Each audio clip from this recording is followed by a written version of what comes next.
everybody? Welcome back to another episode of More Than a Title. This is our 100th episode, y'all. 100th episode, y'all. You already know what it is. As usual, man, I'm your host, Jared, Chief Revenue Officer at Outside the Box Digital, and I got my brother, my brethren, your favorite CEO, You know what it is. Yo, what's good, baby? And I got it right. You got it right on the motherfucking money, blood. Let's get it, baby. What's good? You already know, man. We still here. Episode 1, episode 2, 10, 20, 30. We still here. 100th episode. We still here. We still believing air. So be clear. We ain't going nowhere. I got bars. No, man. We starting already on the 100th. That's how it's gotta be, man. And we was talking about this shit off camera, y'all. Yeah. And like just talking about the sacrifice. Yeah. Just to do anything 100 times. 100 times. Just to do something 100 times. Yeah. That means we came here, we set up the computer, we made sure provisions was good with the kids, we made sure the family's right, we made sure our business was handled so we could come here and talk for 2 hours. And we did it from once a week, and then we did it to twice a week, and we ain't skip a beat. And that's what we are. You know what I mean? Darren, what up? What up? Want to check it? 100 episodes. Shit. Hey, listen, man. It's a great accomplishment once again. It just shows consistency. Rock, what up, bro? You know what I'm saying? We got Instagram checking in already. You know Instagram, what I'm saying? What up, baby? You know, my man Rock on the check-in. You know what I'm saying? It is an accomplishment, and we're gonna celebrate it. We don't give a fuck if y'all don't think it's a huge milestone or something. It's big enough for us. And that's down.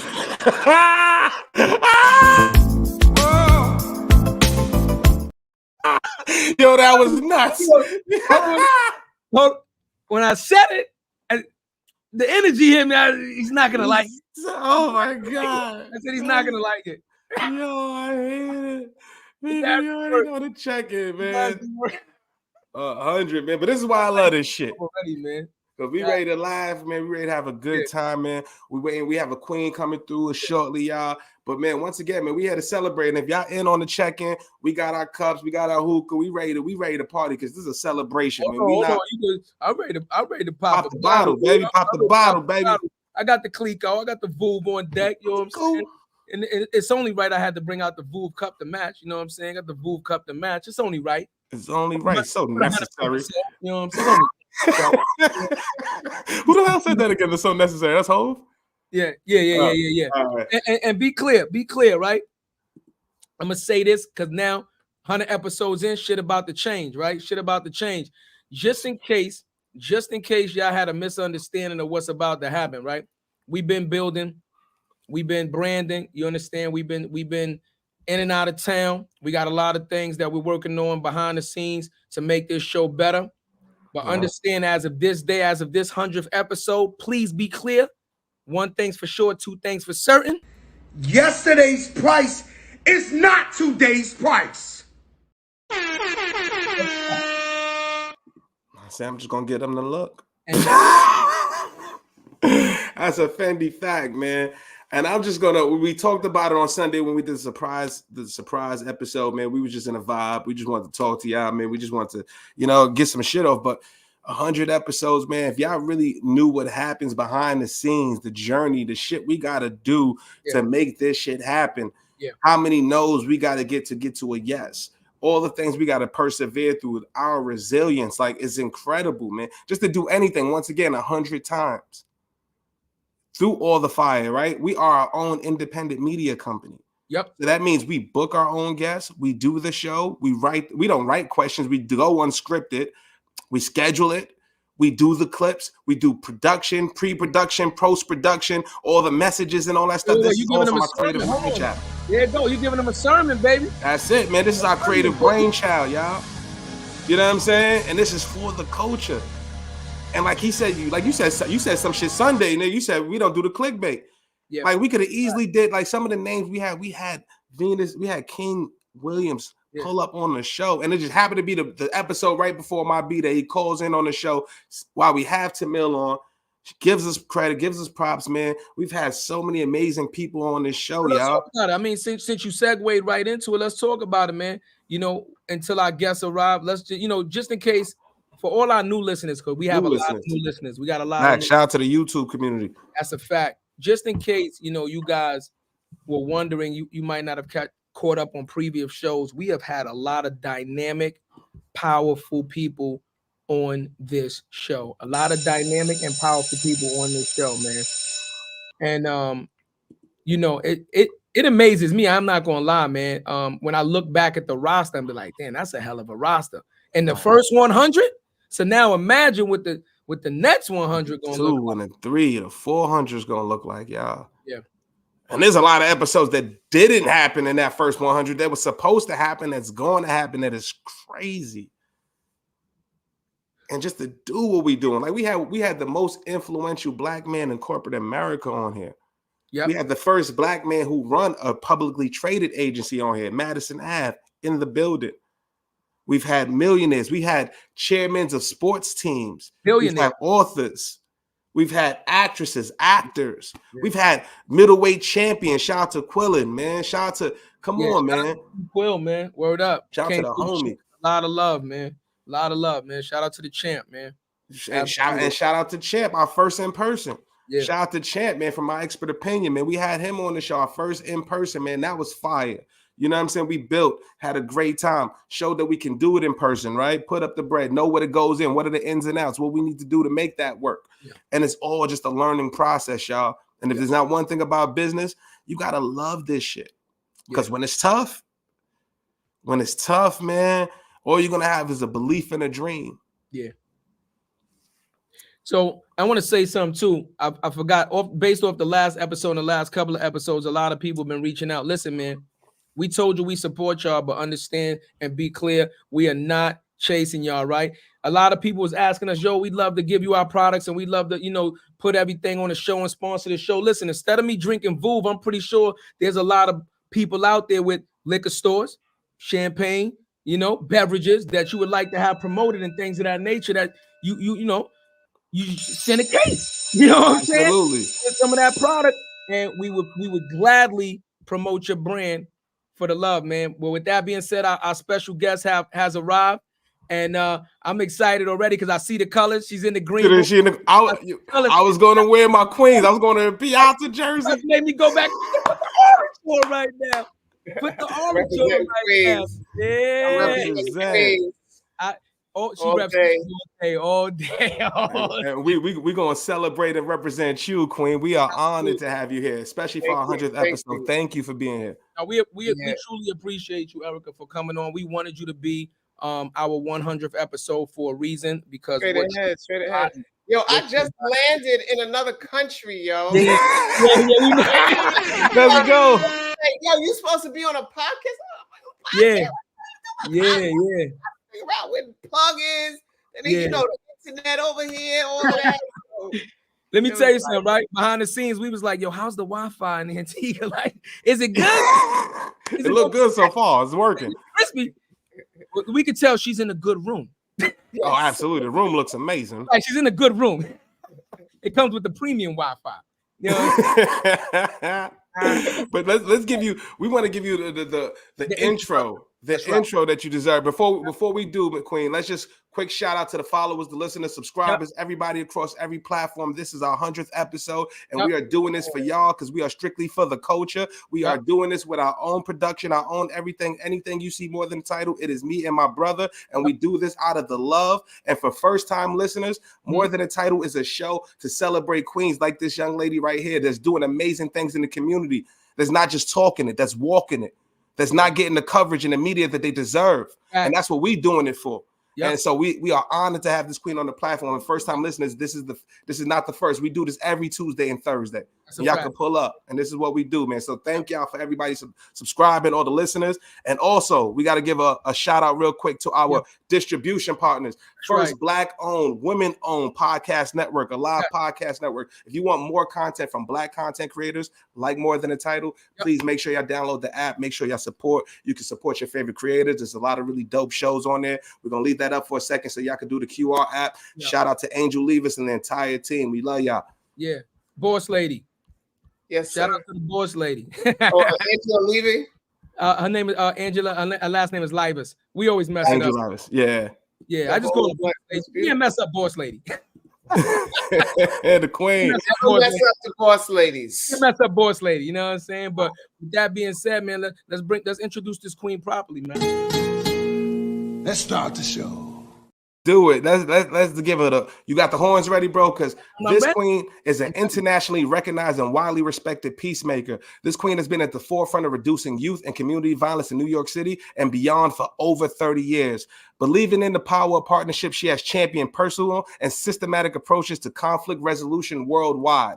Through Life Camp Inc. groundbreaking programs, she has empowered thousands of individuals and families to break the cycle of violence and promote peace. Her concept for increasing safety has been adopted and implemented by New York City, resulting in a 10% reduction in violence citywide, y'all. And through the years, her dedication to reducing violence among New Yorkers has been garnered countless awards, accolades, and praise from notable figures, including former New York City Mayor Michael Bloomberg, Dr. Deepak Chopra, and Oprah Winfrey. Her leadership is recognized and have brought extensive travel and speaking gigs in prison, community centers, high school, college campuses, and conferences throughout the world, y'all. Let's introduce our 100th episode guest, Miss Erica Ford. I'm like, Erica Ford. Yeah, I got everything right. That was fire. All right, all right. That was fire. Listen. You got me excited, Queen. Her resume is strong. It's strong. It screams off the page. Listen. Welcome to the show, Queen. Welcome to the show. I'm gonna be honest though, right off the bat, I'm a little shocked. I didn't know you was gonna be out the country. I told everybody she coming through with the afro. She gonna have the afro. So it's all right. They was like, Erica, the one with the afro. I said, yeah, she coming. She's gonna have the afro, the all natural. She coming through. Yeah. So today I was trying to be like discreet, on the airport, right? Stuff. So and I was. I don't think it worked though, because you're so noticeable, Queen. I'm gonna be honest. You and the orange is like. But it's the hair is much more than the orange, like right. Lady with the big fro, like that's what everybody knows. Nah, I love it, man. And we were talking, we were hyping up this episode so much because we are a show that primarily, and I mean primarily, prides ourselves on impact over metrics. Impact over metrics. So it was so important for us to get somebody on this show that not only runs their mouth, but actually, walks that walk on a daily basis. Not that you did something 10 years ago and nobody heard of you, 5 years ago, nobody heard of you. Somebody that's actively doing it on a day-to-day basis. So once again, we are honored to have you on this show. Absolutely. We are so appreciative that we could bring you on our platform so we can help spread your message. And I'll keep it real. We've had some notable people on the show, Queen. Yep, I've gotten so many DMs from this episode. You got Miss Ford coming through. Yo, this is major. Yo, y'all need to connect. Y'all, I can't wait to see it. Like, I got so many DMs. And so, I listened to also a lot of your interviews. I listened to the Breakfast Club, a lot of ones you've done. And I know about the work now, but I would love to, what we usually do, we start with the how your upbringing. So I would love to know more about that and what you got into this work. And I would love to know later if there's a singular event that made you get into this type of work. So why don't we start with a singular event? Okay. Yeah. So was there singular, like was there one event that said, I'm dedicating my life to this? December 12th, 1987. I went to Goshen, New York. The inmates up there were being attacked in the jails by the guards in white sheets, and they were spraying them with water hose and then had the air conditioner up high. And one of the mothers of one of the young men called Sonny Carson. Sonny Carson comes from Brooklyn. He did the movie The Education of Sonny Carson with that famous gang scene where it was, can you do it? And most of the street names in New York City, Malcolm X, Harriet Tubman, Martin Luther King, all of those street names after people, most of them is because of Sonny Carson. He was the man behind a lot of the Black names on a lot of the streets, Adam Clayton Powell Boulevard, across New York City. And so Never knew they that. had a rally up in Goshen, New York. At the same time, during that, while they were organizing, Tawana Brawley's situation happened. And I went up to Goshen. I attended that rally. It was life-changing for me.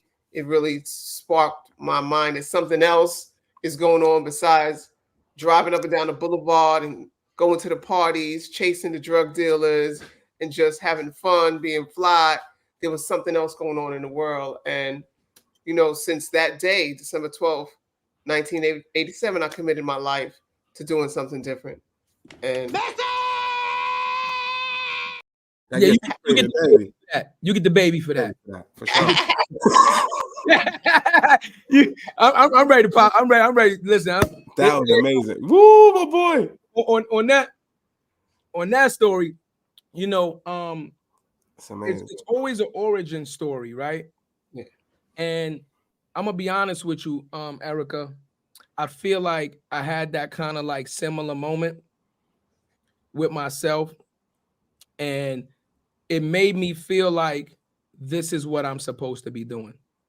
You understand what I'm saying? Because when I seen the disparity on how we were being treated as Black and brown people, and I'm looking around and I'm saying like, this is not changing for the better. It's actually changing for the worse. And it's not enough of us out here, you know, doing the work, you know, getting in contact with the youth and putting out that education to get this change. So, you know, I understand that feeling because we also have done a lot of political things in the organizations that I've been with, and it feels good. I'm not even going to lie to you. It feels like my life's mission to give back and get the next generation a chance to, you know, succeed. I do it for the children. I do it for the children. You do it for the children, Yeah, baby. do it for the children, you know. No, that's that's real talk though.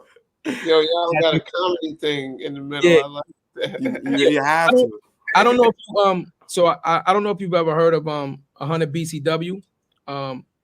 It's a we started we started a Black caucus within our union because I did construction for 20 plus years.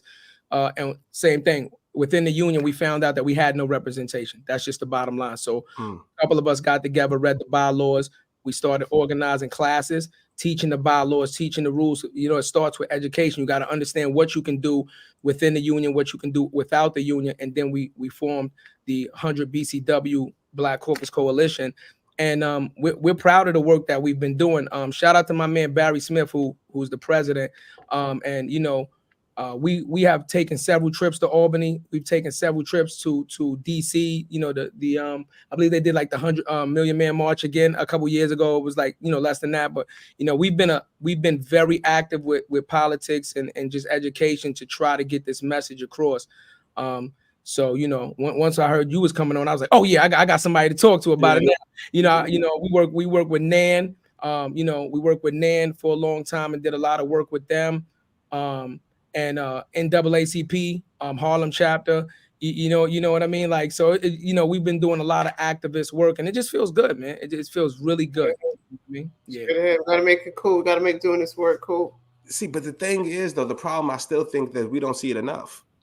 Yeah. And that's the power of owning, you know, Black media on having our own content, having our own narrative, right? And I'm curious for you too, Queen, like, over the years, you've been doing this for 30 years, Queen. How have you been able to connect with the community on a level that you've had over that time? Because kids have evolved, the things have evolved, and still keep that same passion too, because we also know things are still, it's the streets of the streets. Yeah. You know what I'm saying? To, you know, so, because I'm not doing it for reward, right? And so when you're not looking for reward, you can keep going. You think a vision and a mission. And so Love that. I've been able to, I was just talking to one of the young people. He started when he was 14, but he's like 37 now in terms of Life Camp. And we're doing a gala and we were talking about is how we get the young people to come who were part of the journey, you know, we used to do teen parties. We used to do a lot of events. We did a lot of organizing around different issues around the world. And now when I look at those young people, they own businesses, you know, they broke the cycle in many different ways. They trendsetters. That deserves double horns, Queen. Hold on, we ain't gonna let that slide. We ain't gonna let that slide. And even more so, like when you say, you know, it depends on the question of like people seeing it. I think that there is a lot of people doing this now. So for example, if I look at New York and violence prevention, it was just me, right? Yeah, it was just we work. Now we have over 90 organizations that are community violence prevention organizations in New York City. And that's just the ones I know, right? Who are part of the New York City crisis management system, where there's 46 sites throughout the New York City area. And then we have the New York State. There's around 46 more sites, right? Up and down the state line.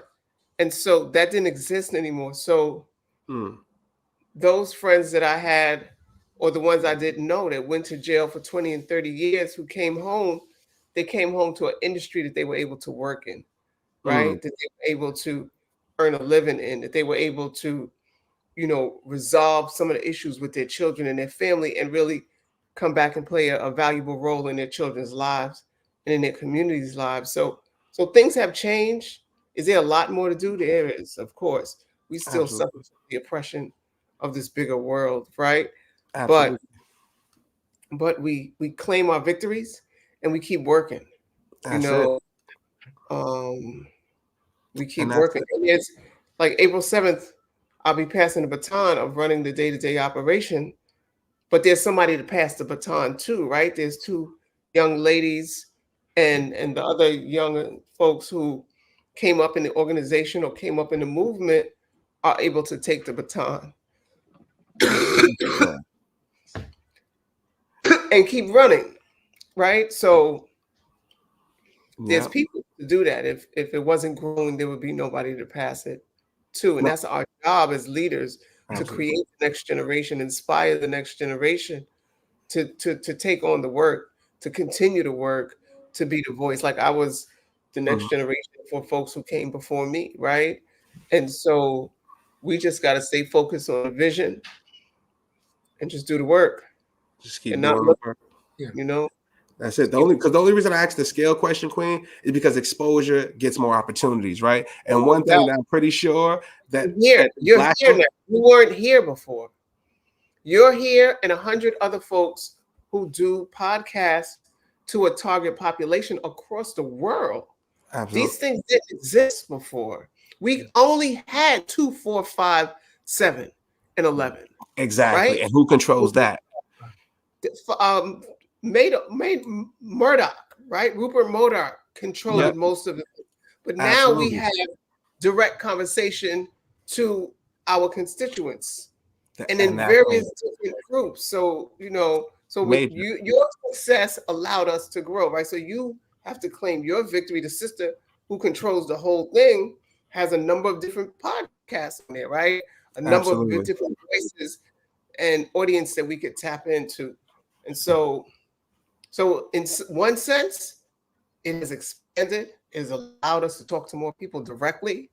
It's allowed us to educate more people directly, to tap into people around the country that we would never be able to do that. Message. And another lane. Our time is impeccable, Queen. I'm sorry. It's going to get you sometimes. It's quick. And in another lane, we got a lot more to go, right? We got a lot more to grow and go. Absolutely. I just would love to see more corporate activations for some of the things, right? Like that's what we're doing. Actually, doing a panel next month, right? We're talking about the importance of owning Black media and controlling our narrative, right? So once again, like you said, it's Murdoch. It's 2, 4, 5, 7, 9, 11, right? With us, right? The messages from the hood are not really getting out, right? And I'll keep it all the way real. I've got brothers that are not here right now that their story wasn't even on the news. Right. You know what I'm saying? That wasn't even on the news. But Jared, that was our news. That's Absolutely. not news anymore. Right. For sure. This is our news. This is where people tap into the podcast, the Instagrams, the Twitch, the Face. You know, Absolutely. they do direct contact now. Direct to consumer. People don't watch TV no more. Absolutely. Most young people don't watch TV, right? They're on YouTube, so it's direct to consumer. Absolutely. So y'all have eliminated corporate. Corporate is investing in y'all in these ways and giving people deals for podcasts and money to do, own content and stuff like that. But they still got to come. And I understand what you're saying. Without a doubt, you want to be the easiest form of communication where somebody doesn't have to download an app or anything. It's just right there. But, we are tapping into a lot of people. And absolutely. It's just even with Black media, for us to even exist, you need funds. Yeah. So to seeing what we're doing in the community. So one of our lines, Queen, the reason why I was going with that is impact over metrics. We don't care if we get 100 people on the live. I don't care if I get 5 people on the live. There's no way for you to measure what happens when I actually impacted somebody and made them think differently or change the way they were living because we're showing and being an example. You can't put an ROI on that. But the problem is most Black content creators, they're making less than $100 because they are not getting the funding. They don't know how to get the sponsorships. They don't know how to get the brands, and they're making an impact, and them brands aren't coming to them. Right. You know what I mean? So that's where I was going with that. It's like, you know what I mean? It's like, and that's what I would love to see. Yes, I would love to see that. More investment in the content creators messaging on our own wavelength. Absolutely. Brands, like it should be 1,000 brands working with you. 1,000. Yeah, they should. But and that's the conversation I'm trying to. Why is you doing a whole 2K tournament for our kids and the youth? Where is 2K Interactive? Yeah. And guess what? We were just talking about off camera. We're trying to have Ronnie 2K come on the NBA. Yeah, absolutely. No, it's the development, the game that developed the NBA 2K that's in partnership. Oh, I got you. So 2K Interactive makes the 2K, right? But the fact that they're not on the community level, and what are we doing? We're growing and scaling their business, right? You have a whole tournament that's keeping kids out the street. What's 20 pack? What's a 30 pack? What's a 40 pack? Nothing to them. Nothing. A blip on the radar. Right. And that's why I want to get to. So if y'all hear that, and we're telling you right now, Queen, we're getting Ronnie 2K on the show. We're gonna set that plug. Let's do it. Let's do it. Now, what is it? Interactive? Yeah, 2K Interactive. Mm-hmm. And off camera, I'm gonna give you the publicist, the direct publicist. Absolutely. Contact. So you can hit them up directly and let them know exactly what you're doing. You can CC, BC, whatever you need, Queen, and you're gonna get direct contact. Yeah. She spoke on something that we talked about real quick. NBA 2K though has partnered with us. Okay. Message. That's good. That's a message. I love that. Love that. Love that. Yeah. You know what I find very inspiring when people create, like, you had to remember that distinct point in the movie or the TV show to like, I'm gonna click that button at this time with this. Like, that's ingenious. Like, people, like the whole way people take these TV shows and different clips and and put it like that's, like, you got to remember the movie. You got to remember like, okay, it comes right there. Like, that's time. That's message. That's your message. That's you. That's a bar for you. A horn for you. That's a fact. I mean, you already got like 5 messages. I know more's coming. I was saying, you got it. what I was about to say was, she touched on something that we spoke about the other day, that a lot of people are not doing. I believe we spoke about, I think on the very last show, about succession. And this is key. This is key. It's not only about your rise to the top or your journey. It is securing the lineage. It is ensuring that the message doesn't die when you are unable to carry the torch and you have to pass it back. A lot of people are getting in position, and that's fine. And you're doing your thing, and that's fine. But what you're not doing is taking the time to train or ensure that the next person coming behind you has the appropriate tools to handle the job in the era that they're in, right? Because it's different, right? You know, Right. King, when you started out, you said you started, you know, in 87, you know what I'm saying? Like in 87, I'm 7 years old. You I understand? wasn't born. Right. Jared wasn't even here yet. I'm 7 years old in 87, you know, pushing 8. And you know, so I came up in a different time. So I lived through some of the things you lived through, but not in the magnitude of when it was in its prime when you were going through it. But now I have different, you know, a different take on it because now I lived in a different time coming up, right? So I can relate now to the younger generations that come up with me. And that's how the cycle repeats, right? And then eventually, again, we have to train now the younger generation that are coming up because what they're going through is similar to what we went through, but it is still very different. Technology. You gotta listen to him. You learn something. It's extremely different. And if we don't, and we talk about this even in Like business. movies? Love Yeah, them. we love movies. We love them. We got them all. We got them all. Quick tip: 3 seconds. It got to be under 3 seconds and not get hit with a copyright. We don't want to get hit with the copyright. Oh, Yeah, 3 yeah, seconds. yeah. So you know, message. we talk about it all the time because like I said, it's so important, right? The same way you want to build generational wealth Yes. for your family, you have to build generational wealth for the culture, for the community, Yes. and make sure that Talk this about it. message can carry forward. You know what I Yes. mean? Yeah, Talk about it. yeah. You know, so you know that's what that is. Yes. You know what I I mean? mean, That's what that is. you gotta know when to pass the baton, when to like bring in the Right. new. You just like you know, and most of the time people don't. Like they just stay there forever. When you look at Congress, they're like beyond. Some of them are older than 87. Yeah, Like, fact. you know, and so when that person dies, the whole history dies with them. The whole work, the whole organization, the whole lineage dies with them. So, you know, I you know, you can't do that. That's real. Nah. You know what I'm curious as you're saying that, Queen. I'm thinking about everything. If you had a wish, if what's one thing you would change in the Black community or improve in the Black community right now? Like if you just had like aside from gun violence, what's something like in our culture, whether it be what we're listening to, music, anything, like what's one thing that you think that we need to work on actively for the next generation? So there's two fundamentally different lanes, right? Uh-huh. Something you're working on and something you're changing, right? Mm-hmm. Right. So so what I would change is and hear me out. I would I'm with change who we are.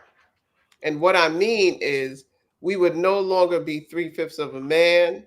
We would no longer be subservient to all of the people we have, the wealth that we built this country from, all of our wealth would be given to us.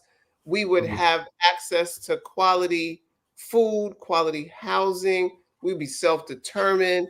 We would control our intellects. We would control our environments. We would control our children, you know, how we discipline them, how we secure public safety in our neighborhoods. We would control our communities. Like, so who we are would be fundamentally different, right? And so therefore, everything related to it would be fundamentally different because right now we are oppressed, right? Everything that like we can, like what you talked about before, we are controlled, right? When you look Absolutely. like I could come to any country, any community where Black folks live, and it is oppressed. The quality of housing, the quality of food, the access to education, the access to technology, safety is all down, right? The access to wealth, even like getting paid about what it. you deserve, like you talked about before, right? Yeah. So I would think that even you know, not even an even playing field because we've been down so long. By the time we get even, we got to catch up, and then Sure. you know we could think about being even, right, in terms of distribution of wealth.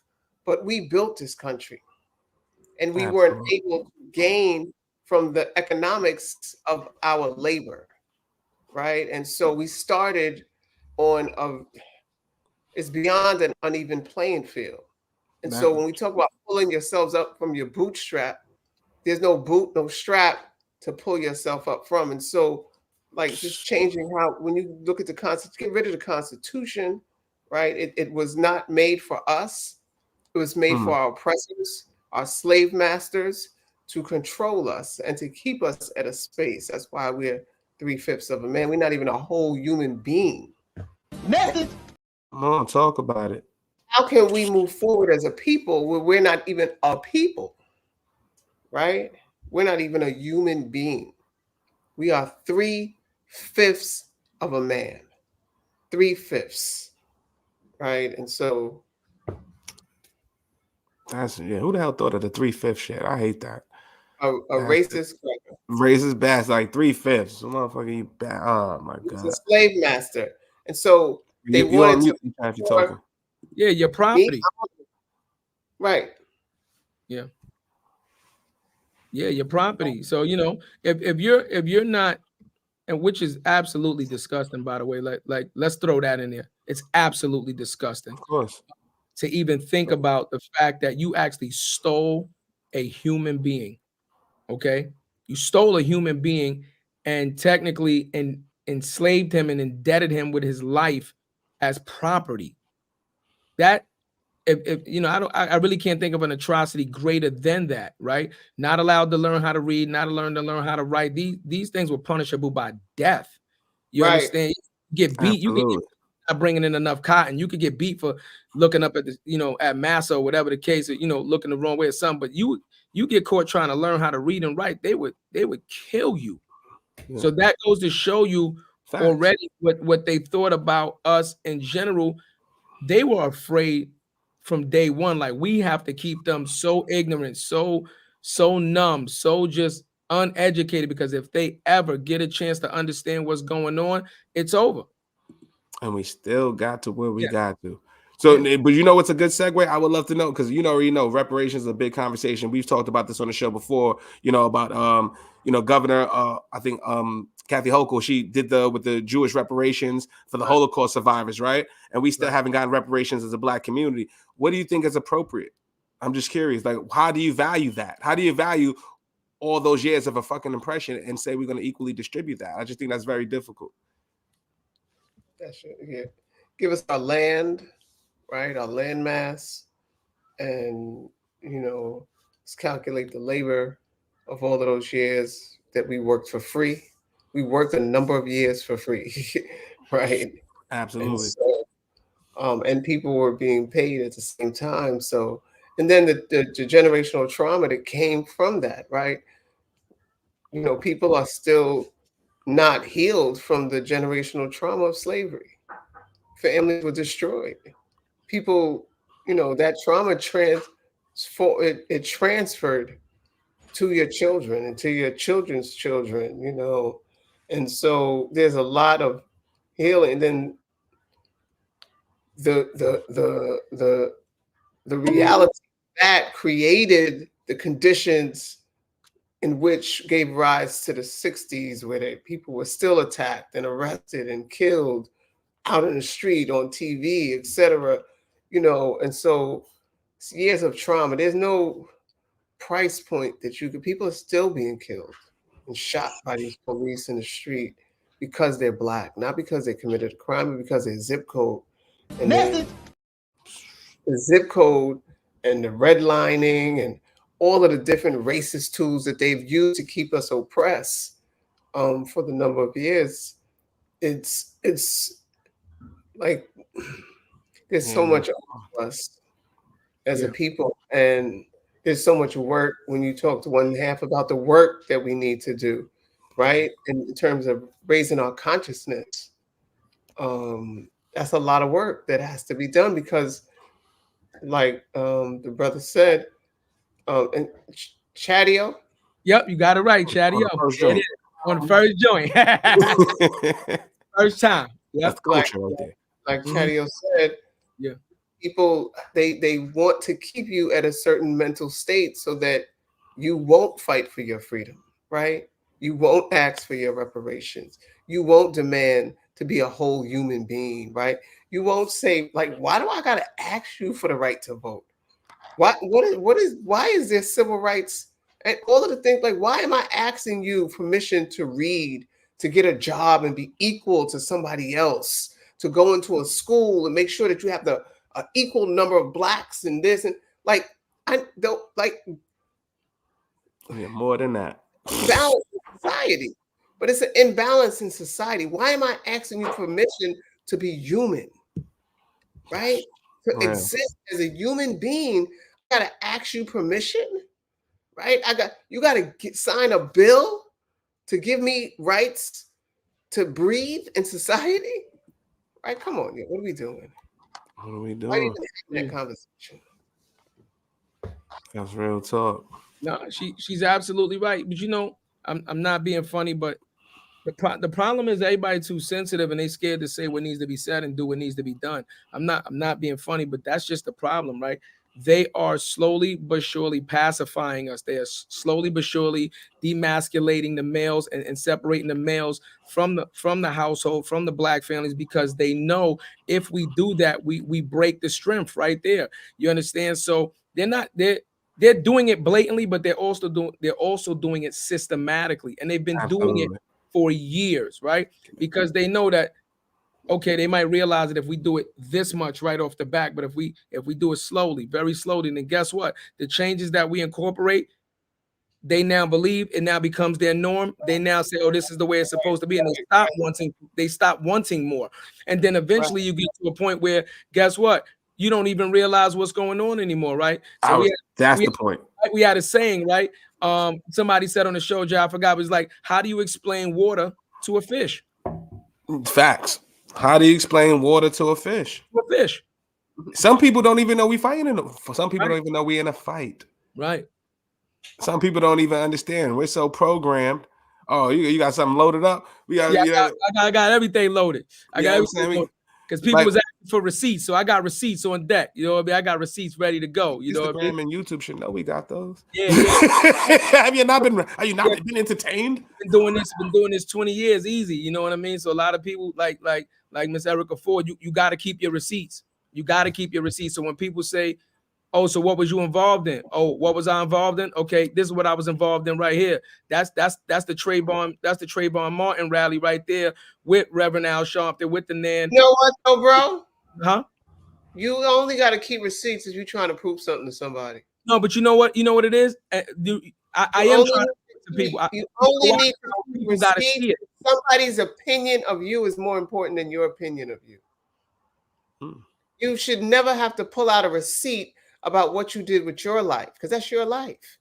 I understand. I respect that, but our culture, the problem with our culture is we're heavily influenced by what we see, what we hear, you know what I mean? So you just said that we got to change people's mind. You can't change their mind by becoming part of what they want you to do, whoever they is. Message. Yeah, damn. When it's real, it's real. Listen, again, real. we trying to figure it out. You know what I mean? So sometimes, like I said, I just feel like sometimes you just got to show and prove to be like, now be quiet. But like where we coming from with that, Queen, is like, like he said, we live in an era where people don't see it, they don't believe it. They have to see it. They have to see success, right? Where I'm from, there's not a lot of success models that I could have looked up and said, I want to be that. But that's not true. No, from what I'm just telling you my point of view, from what I've seen, Queen. That's I gotta say, and I come from, because my role model was my dad. I always say that it depends on where you're looking, right? Okay. It depends on where you're looking, right? Because there's a lot of successful people in all of our communities. For sure. The unsuccessful is only like 2%. I need you to elaborate on that. I need you to elaborate on community. Okay, I'm from Southeast Queens, right? Which includes South Jamaica, Rochdale, Laurelton, Hollis, et cetera, right? In that whole area, let's say there's 500,000 people. Mm-hmm. It's 500,000 people. There's at least 50,000 people who are successful. Okay. There's around 1,000 who's unsuccessful.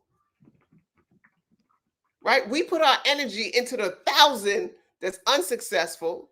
Our whole business is around the people who have the highest potential to be shot or shoot someone, right?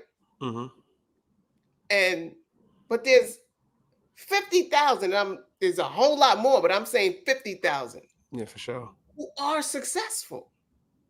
But can I ask you something though, Queen, real quick? Success. The problem is success is subjective. It is very. No, it's not. No, it depends who you look like. Success, when I saw coming up, was the motherfucker who had the fire car, that had all the girls, that was fresh as fly, that could actually do something. As I get older, the real mentor was my father, who worked from 7 in the morning to 11 o'clock at night to make sure I was in private school. But they both could have been successful. But that is subjective, right? Somebody may say, like Bronx Tale, the working man is a sucker, right? So success in society has a definition, right? It has a definition. So both of them were successful. Preem was a successful hustler, right? Absolutely. There was other people who were successful X, successful Y, successful Z. Now you might not want to do those jobs, right? Because those jobs are criminal activities, or they're immoral, etc., right? But even as a negative businessman, there was business principles that they had, that because that was what they were exposed to, right? Because we go back to the oppression, right? And so what was put into our community for those the bottom was to sell drugs and kill. There was another set that was made to take the drugs, right? You create so much oppression in their life that they're looking for drugs to resolve their trauma. Right? And then there's few who did none of that. Right? Because as we say, everything is intentional. It's an intentional plan to destroy our community. I said that. Right? And so those same businessmen who did immoral stuff at that time, if had access to different types of businesses in the same volume and magnitude that they had the drug and crack epidemic, the crack and the guns that were put into our community, right? They would have been successful in other ways because they were successful in that. What they were doing, facts. Right? And they could have been successful another way, right? And that is what, so the principles and morals of our community sometimes were stripped from people due to drugs, and it's really due to the racism, and that we live under.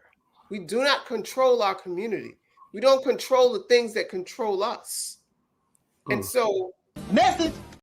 Sounds real. We don't control the things that control us. I like that. All right, I'm with you, Queen. So listen, you talking? I'm with you. I'm with you 100%. I never looked at a hustler as being unsuccessful. He got all the money. He got all, like Jared said, he got all the cars. We never looked at him as unsuccessful. When we talk about what we're seeing as success, right? Like, for example, right? We talk about the educational dropout rate of how many people in our neighborhood actually graduated high school versus got a GED, right? How many people dropped out in high school? How many people actually went to college? So there's different levels of success that you can measure, right? But now we're talking now in the mind of remember, this is the water to the fish thing, right? You're talking to a kid that's coming up, 5, 6, 7, 8 years old, whose mind isn't fully developed yet. Right? You don't understand complex adult things because you're still trying to figure out life itself. All we seen in those times was the effects of the guns, the drugs, mainly the drugs, right? And the effects that the drugs had on our communities, right? So now when we talk about success, what is success to a person that, okay, ain't no food in the house, right? Ain't no food in the house. How do I get my next meal? how do I get my next meal? You Let understand? alone think about success. You understand? Like, how do I get my next meal, right? How do I keep the lights on? That's, to me, that's not even success. That is basic living. That's That's just survival. trying to survive at a most basic increment that you can say, at least I'm not dying in the streets from hunger or thirst. Or how about this? Some people died of being outside in the cold where they didn't have a warm place to go in when it was the winter time and things of that nature, right? So when we're talking about success, we're just talking about how many people actually triumphed from that, right? In a manner where you can say, I actually made it out of that. Now, whatever that looks like, everybody's success barometer is completely different, right? Completely different. But we're talking about, we done lost so many family members, friends, and things of that nature that never, like Jared said, that never made it out, right? Teenage years, adult years, that never made it out, that we're saying, like, what is the success rate, right?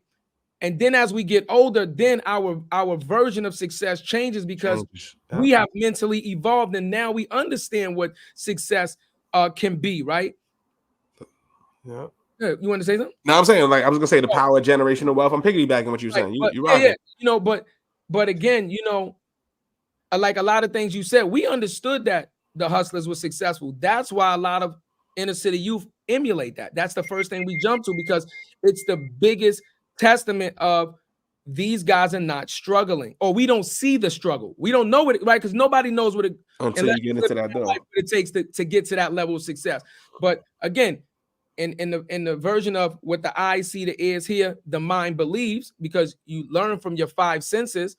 When you're seeing them with all the money, never hungry, never dirty clothes, you understand what I'm saying? You're looking at them like, well, if everybody else is living like this and you're living like that, you understand what I'm saying? Gotta be something to it. You make an instant decision. I'd rather live like that. And you don't even know the consequences or the road that it takes to get there, but you make that decision instantly because you're like, why would anybody still want to live like this? I love where we're going with this, y'all. Yeah. Get another school bag. I love where we're going with this. You understand, Erica? Because the hardest, so I look at it in 3 stages of development. The first thing is understanding your environment for what it actually is, right? That's the first step. The second step is then becoming mentally mature enough to make the decision to say, do I actually like this or not? Do I like this? Is this a life that I want to live and still keep myself immersed in?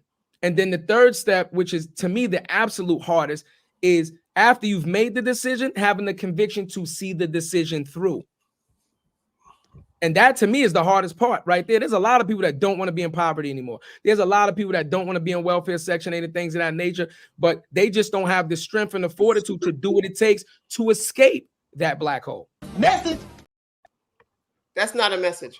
And the reason why I say that is because if you have the fortitude to stay in poverty, then you definitely have the fortitude to stay out of poverty. To get you get a double. And I'm curious to see what you're doing with it. Yeah, for sure. When you looked at, I always say I was in that same community, right? I grew up in that same community. Yeah. And the members of the Black Panther Party grew up in that same community. And when they saw the people didn't have something to eat, they started a breakfast program. Yeah. When they saw the police moving against our people, they set up the patrol, right? They set up the education to help educate our people to take to another level, right? And so you can continue to live in oppression, or you could fight against it and fight for your freedom, right? And, you can choose something that is fast and easy, where you will end up dead or in jail, right? Because that's what you also see from that life, right? Yep. Everyone in it ends up dead or in jail. So why would I choose that, right? And so the thing is that we have to commit ourselves to something other than ourselves, right? And when we look at the reason why we're in these spaces, as I have to leave now, but we have to begin to say we want to do something about it, right? And so one of the things that I often did with the young people was expose them to something different, right? Expose them to something different. We had meals. We made people give us food.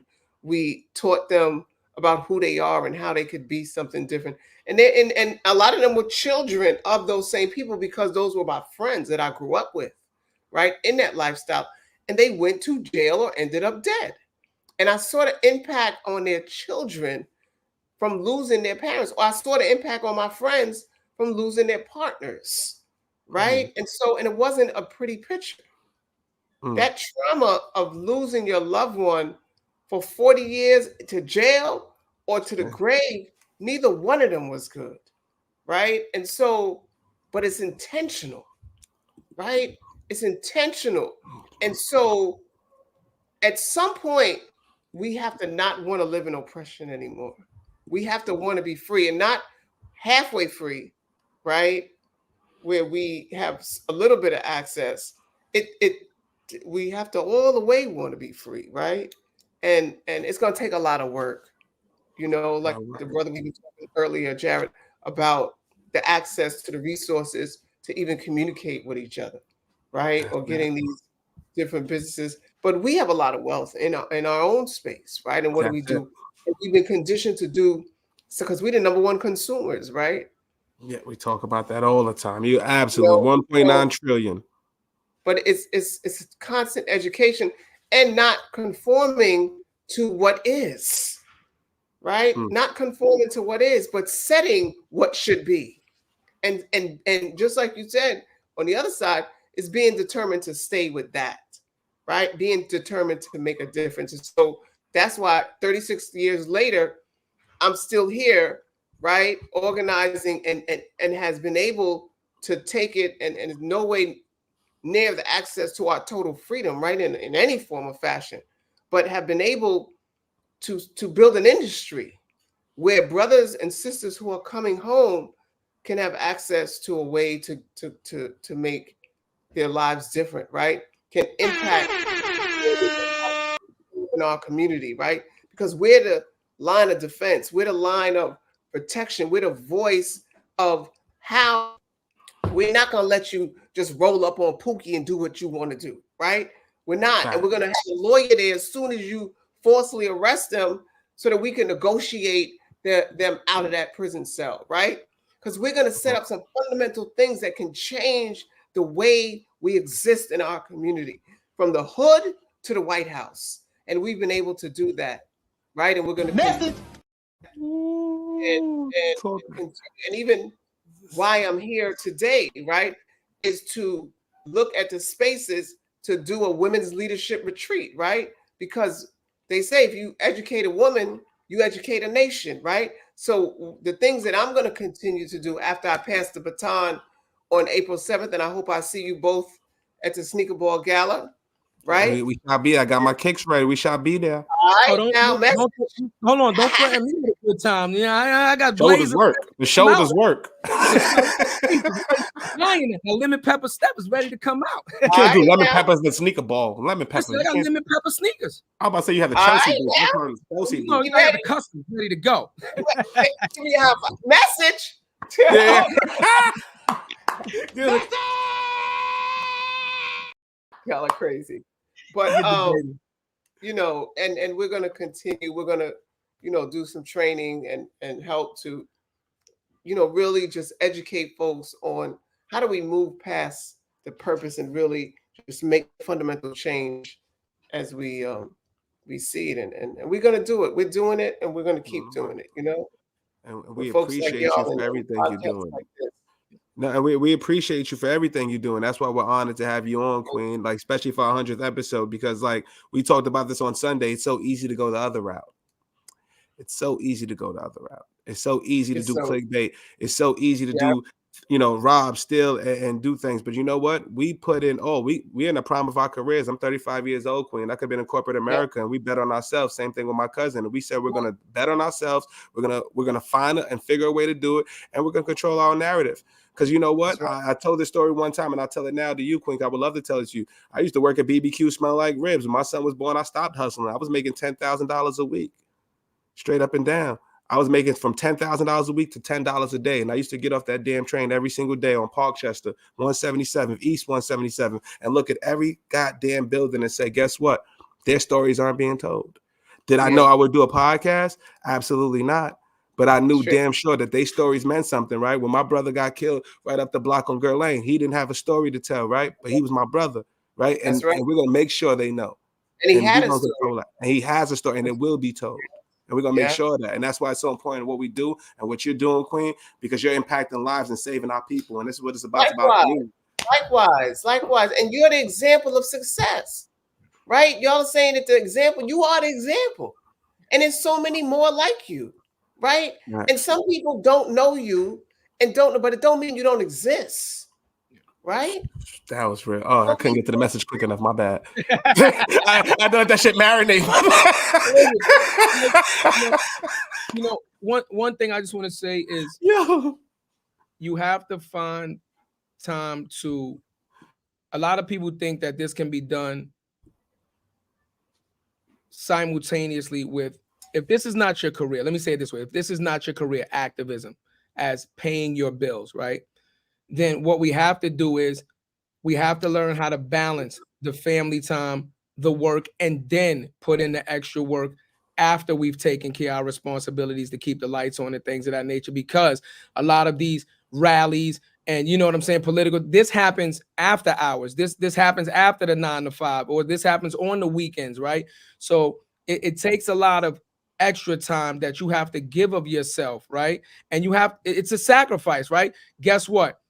You might not be able to go to that party because there's a rally today, right? You might not be able to go to the club or the lounge, or you know what I'm saying, or this event because there's something else more important that needs to be done. And until we start being more selfless instead of selfish, and we're never really gonna get to it. Can we keep it real, bro? Let's just challenge each other. You ain't got to be out here being Superman. Do what you can. Yeah. Right. It's our community. Do what you can. Let's just challenge each other to do what we can. There's a lot to be done. Let's just do what you can. Do what you can. We're gonna see you, Queen. We love you, Queen. Thank you again. Erica Ford in the building. We appreciate you. Yeah. Listen, I love it, man. I love it. Real, man. I definitely think we should go to the event. Oh, we definitely gotta pull up this. We're gonna get the information and do that. It's very interesting to me to always have these conversations because it is essential that you get other people's points of view. Yeah. It's just there's more. You know, I say more is more than one way to skin a cat, right? There's absolutely so many ways to go about solving a situation. Even if you solve the situation using system A, it doesn't mean that if I do it using system B, it's wrong. It's just a different way to solve it. Mm-hmm. But you'll never know that these different ways exist if you don't talk to people that think like you, but also don't think like you. Because then they can offer you a way of thinking that you might not even been thinking like, oh, that lane exists. I wouldn't even have never thought of doing that. Yeah. What struck me, what I really loved about her, mm-hmm. it's the optimistic mindset. Regardless of what it is, you didn't see. Yes, you did. You did see it. And the truth is, we did fucking see it. Whether we wanted to see it, believe it or not, we did have examples of it. What, of success? Yeah, we had examples of success. No, I'm just saying, like, that's just real. Like, you know what I'm saying? That turned the wheels and be like, yo, that was motherfucking real. You are absolutely right. But we looked at what we looked at because our success at that point, or what we looked at, we know shit. We live in this way. That motherfucker looked like he living a little better. But let me just speak for me. I'm gonna just keep it all 100, right? You're funky. One of the biggest success stories that I will credit is my grandmother. You know what I'm saying? It's my grandmother. Anybody that's from forest houses, rappers, doesn't matter, hustlers, everybody used to come to my grandmother's house. If you walked in the door to my grandmother's house, you forgot you was in the projects. You absolutely forgot. You what the fuck? Just look like you walked through a portal. You know what I mean? Because from outside the door, it's the pissy hallways and all of that. But once you step foot inside, it was like a complete transformation. Now, my grandmother, she was the first person that, and I didn't even know what the fuck credit was at that time, right? We young, but I'm like, You got like 50 credit cards, 50 fucking credit cards. You understand? It was like nobody ever told grandma no. You understand what I'm saying? She went to work, never late for like 30 years at the bank. I think she worked at like Citibank and then transferred over to Chase or something like that. But she was the staple, like went to work every day, never late, came home, credit, right? You know what I'm saying? Credit card, anything that needed to be done, niggas need to get bailed out. Everybody go to grandma. You understand what I'm saying? You need to get money. Everybody go to grandma. Patriarch of the Everybody go to community. grandma. So absolutely, I had that as a success story, but guess what? Here's the problem now. My grandmother was born in Georgia when segregation still was happening. My grandmother was dark skinned. Her sister was high yellow, light skinned. Okay. Her mother was light skinned. So right off the back, the disparity of how she got treated versus how her sibling got treated was completely different. That was number one. Yeah. Dre 3000 of the family outcast. You understand? Then you add that to the fact that because if she lived through segregation and she fought through so many things and she honed in on how to be a worker, what she didn't hone in is how to be an educator. Yeah. You see the difference? There's a big difference. So yes, she went to work every day and she showed us what it looked like, but she never sat me down and taught me what it was. No, that's real. That's real. How about that? How about that? And that is an enormous disconnect.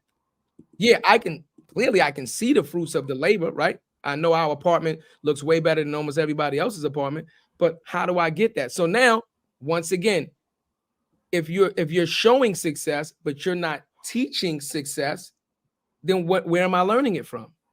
Yeah, but it's like we are learning it from the example, but we have to take onus on that too. Learn by the example. Okay. We say the information all the time, right? We just put up the post today, bro. Like, yo, we giving y'all the information. Me and my brother doing da da da.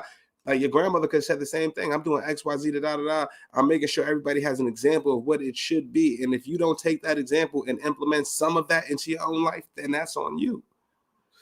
We have to take accountability sometimes.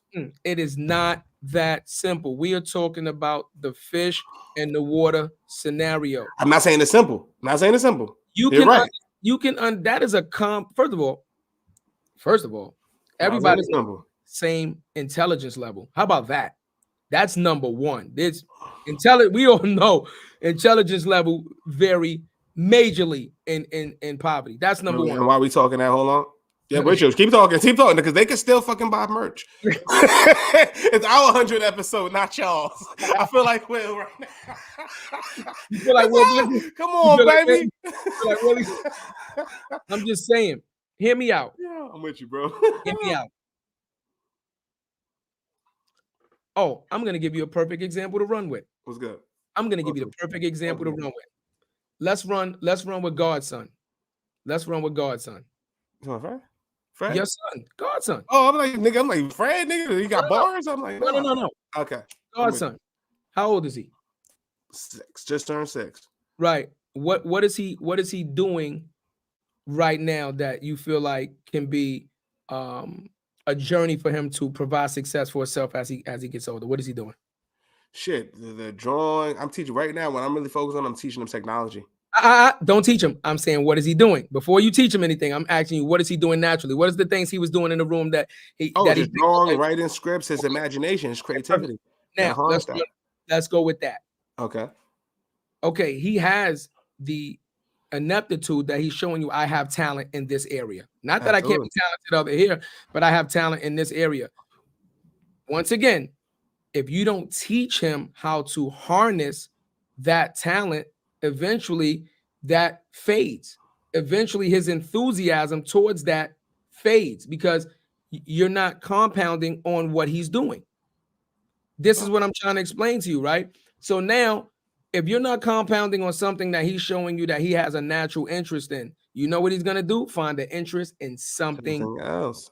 Now Now he's at home with you only this amount of time because he goes to school, then maybe after school, and which means a lot of the times, the majority of the time, his influence is not actually coming from home anymore. Because when he comes home, guess what we do? Homework, let's wash up, Papa, let's get ready for bed because you got to go to bed within a decent hour because you're young, and then get up in the morning and get up and then go right back to school, right back outside the house.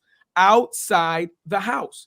So now it's showing you that the major influences in these communities is not inside the house, it's outside the home. So now if that child is home and you're not reinforcing, you're not teaching them what they need to know so that when they take that lesson outside the home, they can navigate it, that's where everything gets lost at. But that's the key. Like the difference, and I've seen the difference, right?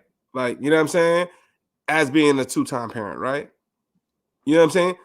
Me and Jess, like, keeping it all the way real, bro. We had him in speech therapy classes in 6, 7 months, 8 months. Okay. Had him in speech therapy classes.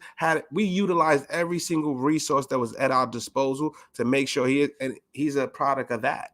You know what I'm saying? Had we not done that, then it could have went a different way. Like, you know what I'm trying to say? It was harnessing it early, bro. Knowing what you want for your child, knowing all that other stuff. Like, even though he's getting a lot of influence from outside the house, he's still 6 years old and can realize, look, if I'm not with daddy on Tuesdays and Thursdays has to do the podcast, and daddy's doing the podcast because he wants us to live a better lifestyle, to do da. Like, he'll say that. And that's real. So how much of influence, you know what I'm trying to say? How you put an ROI? Because you see that. No, but you hit the nail right there. Listen to what you said. You said we started early by getting him extra attention for speech when maybe he didn't even need it, just to help him. Just to go. That is what I'm saying to you. Absolutely. That's teaching, bro. I'm telling you.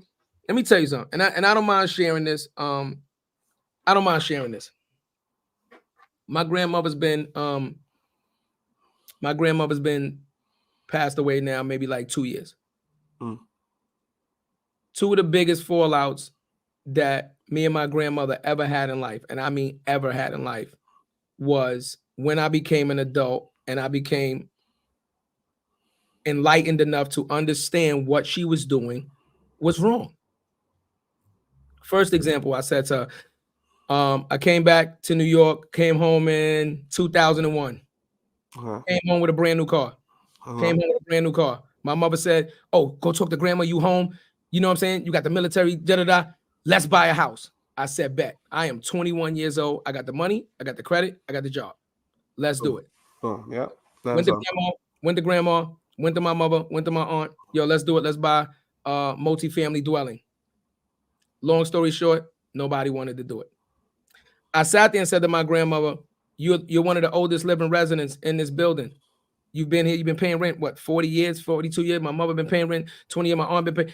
Collectively, for like 70 years, and y'all own absolutely nothing.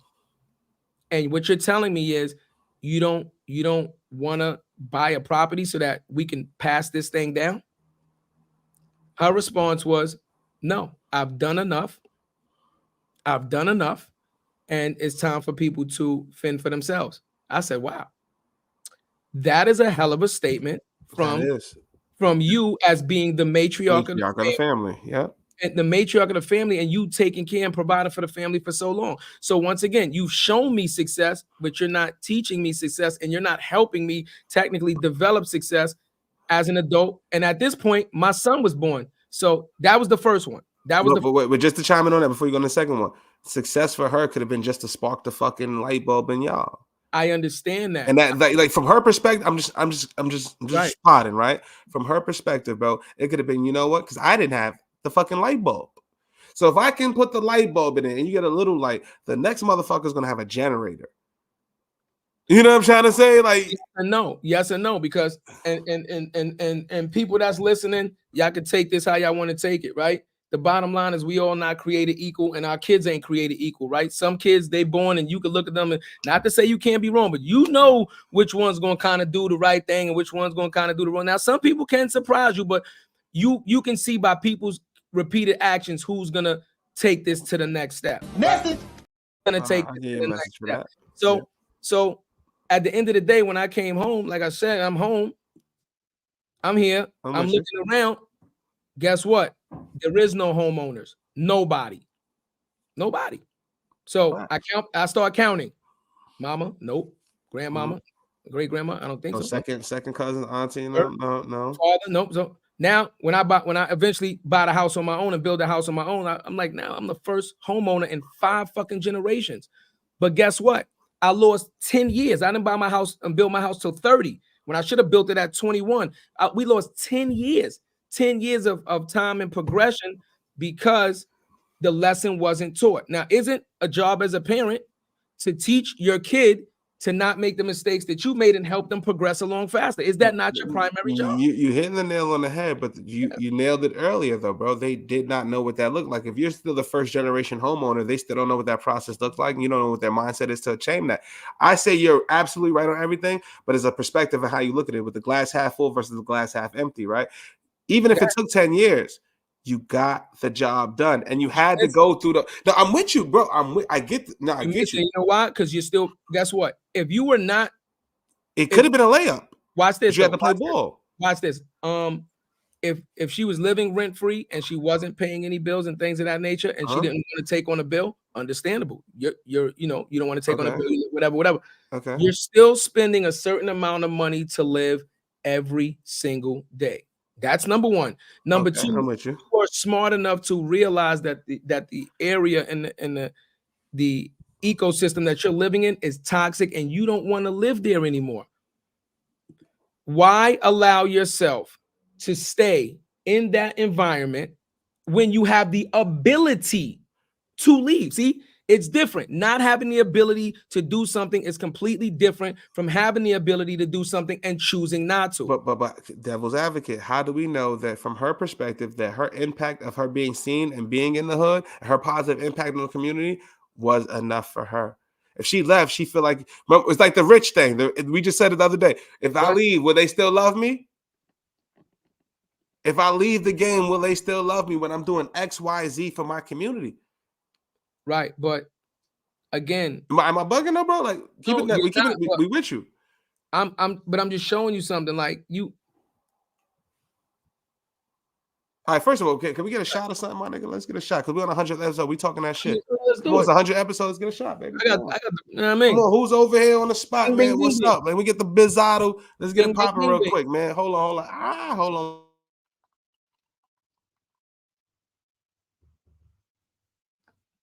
Let's get a shot. We got the Douce.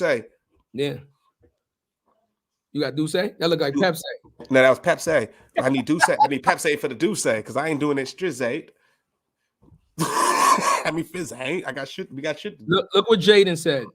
A lot of parents do reinforce the programming that's been passed down to them and learn. Jaden, I talk about this extensively. That is called learned behavior. That is exactly what I am talking about. And there is no shade against learned behavior because right back, bro. Let me get my shot. I got you. You cannot teach something that you do not know, technically, right? You can learn it or learn a piece of it and then help support somebody, but to truly teach something, you have to learn it yourself. That's why education is so important, because once you learn something, it can never be taken away from you. Once you have the power of knowledge, it can never be taken away from you, right? You could be broke, poor, blah, blah, blah, blah, blah. It doesn't matter. Once you have it up here, you can recreate and teach what you know infinitively. It's no end to it. And that's why they were so against us when it came to education, because they realized once you understand something, you can teach it. It's no stopping it once you can teach it. You understand what I'm saying? So my thing is, you had the ability to understand how to build it, right? How to build it. But then when it came down to having the ability to understand how to transfer it and ensure that the legacy that you built doesn't crash and burn, that is where the problem entailed right there. Because how do you can't create generational wealth if you're not passing down the teachings of how to not only earn wealth, but keep wealth. So there's a saying out there right now, and I said it on the podcast before, and you can Google it or whatever the case may be, and it's why I have my stance on like giving people large amounts of money and things of that nature, right? They say like if the grandfather, walked 100 miles or whatever to work and built the company, then the grandson, or his son gets to now drive to work, right? He's a little wealthy, and then the son is rich, but by the time you get to like the second grandson where his grandson had a kid, the wealth is gone. The wealth is gone. Message. Because they were never taught how, one, to earn it, and two, how to maintain it. They were only given it, and because they don't understand what to do with it, they wasted it. So what good is it to be? Once again, it's no different than what we're doing, Jared. We had this conversation, ladies and gentlemen, we had this conversation the other day. And I don't mind telling y'all about it. I don't care. I would rather, and I've said this 100 million times already, I would rather build properly and only make it to this level and stay at this level for the rest of my life than skyrocket to the top. And because I didn't build it properly, fucking have something happen, my foundation breaks, and I plummet all the way back down to where I started. We unapologetic and wholehearted on that. Plain and simple. On that. Plain and real simple. quick, we're gonna go back, bro. First, it is a celebration for me and my brother, man. Can we, everybody on the check-in, can we get a comment? Can we get a something, man? Can we get an air hole? Can you put a shot up for us, man? And I'm just gonna tell you, already know on camera, I tell you off camera, nigga, I love you, bro. I'm glad, man. We here, man. We doing it. We matching today. That's very we rich. matched. We didn't even coordinate this. We We didn't coordinate this, y'all. We just came on the fucking joint and was like, fuck it, yo. But I love you, my nigga. I'm glad to be on this journey with you, bro. And I'm gonna just keep it all the way real, bro. Like, I've done a lot of ill things in my life, man. This is probably one of the first times in life where I feel like I'm on my purpose. Right. Where it just feels this is what we're supposed to do. You know what I'm saying? This is how we're supposed to be giving back. This is what it is. This is the fucking journey. All of those experience that we've both encountered is for these moments. It's for these stories. It's to give it back. It's to tell what we've encountered, bro. And it's just real like that, bro. So we doing it, man. And we ain't giving up. And cheers to that, bro. Cheers to that. Cheers to that, man. We ain't giving up. Cheers to that. I'm saying, like, this is what we're passionate about, ladies and gentlemen. Man. It's not about giving out handouts. It's not about showing you guys how to make a quick 1,000, 2,000, whatever, 10,000 with Tay Sweat and Court Bro and make all of this money. What we're trying to do is teach you not only how to be successful, but how to learn how to be successful. That way, when somebody else is in need of knowledge, you can pay it forward. Absolutely. And that's how we progress as a culture, and that's how we win as a culture. Because, like I said, once you get the knowledge, now it can't be taken away from you. And here's the problem I have with time. You said, yo, but you still made it, right? And I can say, but that wasn't guaranteed, God, because one of the worst things we could ever do in life is take time for granted. And you know that, right? Anything can happen any day to anybody. And I'm not talking like violence. I'm just talking simple accident. Shit happen. Life be lifing, bro. You know what I'm saying? I be turning on the news and seeing guys 23, 25, heart attack, dying of seat. Yo, we're not even living nowhere near the life expectancy of the black and brown person has plummeted so far, right? It's crazy now. You be lucky to see like 60. You know what I'm saying, right? So we cannot take time for granted and think, oh, I got another 5, I got another 10 years, I'll get it done. That's the worst thing you could ever do. Because guess what? If you wait and you don't do what you got to do and you don't teach these lessons, and then let's say, okay, Jared, now you're the patriarch of the family. Congratulations. But you're not teaching the lessons, and God forbid something happened to you, and there's nobody in succession to take the baton. Message. Now what? How many generations do you wait before another you is created? Maybe 2 or 3. And that's too much. Hopefully. If you're lucky. And a generation is every 10 years. So now you're talking 30 years of just loss right off the back, if you're lucky. But once again, it goes back. I would say, like, once again, for us, bro, like for us to do what we're doing right now and to sacrifice what we're sacrificing for what we're sacrificing is fucking incredible. It is incredible. You know what I'm trying to say? Like we could easily go back. We could easily do whatever. Like we just do it for the community. We do it for the culture. Whatever comes out of it, I'm cool, bro. But like, yo, we did 100 joints. You know, like just for everybody listening, the sacrifice, y'all. The sacrifice. And I'm gonna just tell y'all from my perspective. I said a little bit on Sunday. Yeah. But like we really we really bet on ourselves. Like we really didn't know. I really didn't like more than the title. I really didn't know the name. I really didn't have I had one fucking guest scheduled. I really didn't understand StreamYard. I really didn't have sound effects. I really didn't have a ring light. I barely had a fucking microphone. Like, you know what I'm trying to say? And like, if anybody listening, I want that to be the lesson. Because that is the lesson. The fact that you still did it and we didn't understand it. My cousin came on season 3. He said, I don't understand podcasting, but you'd be goddamned if we didn't figure it out. And that's the point. But what helped me figure it out? Trial and error. Putting in the work. What did I always say about how we joined? What helped me figure it out? You said me, bro. You done it. I'm gonna make it. But it was you teaching it to me. So once again, we go right back to the same thing of education. Education, bro. You understand what I'm saying? You understand? And one of my, I've fallen in love with the term the plug. I love it. You know what I'm saying? Because I look at it completely different. When you coming up in the hood, you know what the plug is. You know what the connect is, right? But once you evolve and you elevate, you understand that you can become the plug in a whole completely different light. And being a plug means you're not a gatekeeper, right? You're not saying it's not enough of us. You get in the door, then you slam the door and saying it's too many of us, right? And I'll tell y'all right now, I got a call.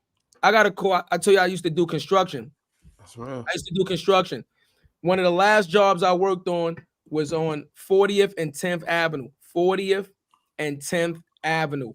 And my boss didn't want to pay me what I felt I should be paid. So I said, I'm not staying. You want my license? She said, yeah, I know you do the job. I said, you want to pay me less? She said, yes. I said, is it possible that I can do less work relevant to the money that you're going to pay me less? She said, wait, what? I said, is it possible? You want to pay me less, right? She said, yeah. I said, so is it possible that I can do less work for less money? Because you're paying me less. She said, no, I expect you to do the same work. I said, and that's why I'm not going to stay. But here's the lesson. I stayed long enough to get the job up and running, and they replaced me by somebody less experienced for less money. End up having a major fire in the building. The crane set on fire. Mad people know about it. The crane fell. I was on that job. See? Now, I get a bunch of calls, and now I'm not answering my phone because I'm not on the job. You took that job, now handle it. But this morning, because I'm really cool friends with one of the guys on the job, he called me this morning and said, yo, bro, I got a tough question for a guy that is doing my job, technically, right? It wasn't for him. He called to get the information for another guy that clearly doesn't know how to do the job all the way through. And you know what I did? This is at 7 o'clock in the morning. I said, yo, call me on FaceTime. And I walked the guy through it, and I gave him the information, because even though I'm not on that job, I'm still going to help out the next dude, because guess what? When I needed help at one point and one time, somebody helped me, right? So I'm not going to gatekeep the knowledge and say, yeah, I hope you get in trouble or you get fired. Now, we're not going to do that. We're not give you the information. And I gave him the information and said, if you need me, call me back. That's what I'm talking about. And that's the win. That's the win. And like we're gonna keep it all the way real with y'all, yo. Win. We regular dudes from the strip. We regular dudes that's providing for our family. We grown ass men that are doing everything we possibly can to do it the right way. And as we get into this industry, this shit gets weird. It's a lot of weird shit. Like real shit. And I think that's what's gonna help us win, man. Is the fact that we just so authentic and genuine. I said this shit on Sunday, man. That's what's going to help us win for sure, bro. Like you said, you didn't have to do that. Bro, the dude who made me cut my braids when I got my first job in sales, I got him a job at Hootsuite. Like, I didn't have to. Yeah. But it's gangsta. And guess what? He just hit us up the other day. Y'all love what y'all doing. Y'all motherfucking heroes. Yeah. Straight up. And that's what we are, bro, because we different. We are different. We are bred different. And at the end of the day, like you said, we are the one in the generation. What's that shit? My favorite line from motherfucking Django, bro. He said, "Bright boy, Leonardo DiCaprio to Django. There's one out of every 10,000 nigga." I'm trying to tell you You that. are that one. I'm trying But to you have to have the confidence to believe you are the one out of every 10,000. And even if we don't succeed, if you still believe you're the one in 10,000, you can still be the fucking 2, 3, 4, 5. Like, you got to be talented, bro. You got to believe. You got to go for that shit. Sometimes we just don't go for that shit at all. At all. So if anybody watching us is like, yo, that's because there's a bunch of weirdos in this motherfucker. it is, man. And like, yo, we be real. We keep it funky. We text motherfuckers. We be like, yo, nigga, we hit everybody. Yo, Abby, I'm doing weird shit, man. stop doing weird shit, man. Stop doing the corny shit. Because guess what? We gonna do what we gonna do. We just getting comfortable. We just getting started. Like, you know what I'm trying to say? But it's like, yo, we didn't even do it for all that. Yeah. We did it because we saw an opportunity. We did it and said we was gonna figure it out. We said we're gonna do it from the couch with whatever resources we have. And that's more than anything. You think I won't be sitting here with a big ass Cuban on? You know what I'm trying to say? Like, but I don't give a fuck. It ain't about that. It ain't about that. It's about me and my brother having a great time every Tuesdays and Thursdays. I feel like I gotta do this now. Come on, man. No, I feel like I gotta put my hood on. Come on, we gotta show them we for this. And when we start giving y'all the walkthroughs, I gotta hide the Cubans because you said that. No, bring them out. I got my chain on.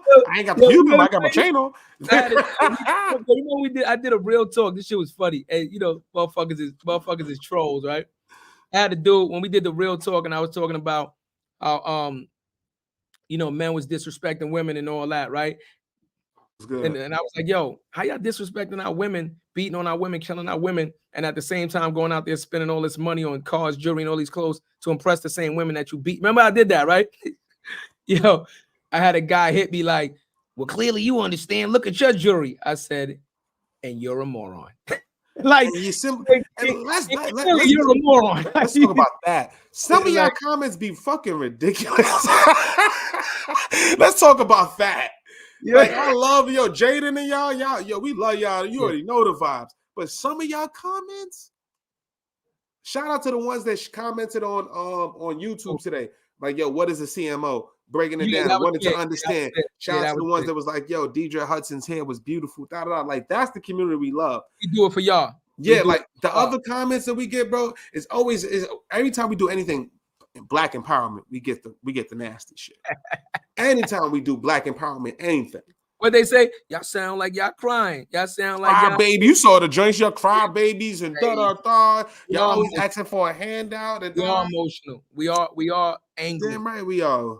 We're gonna celebrate everybody who wins. You fucking talking about.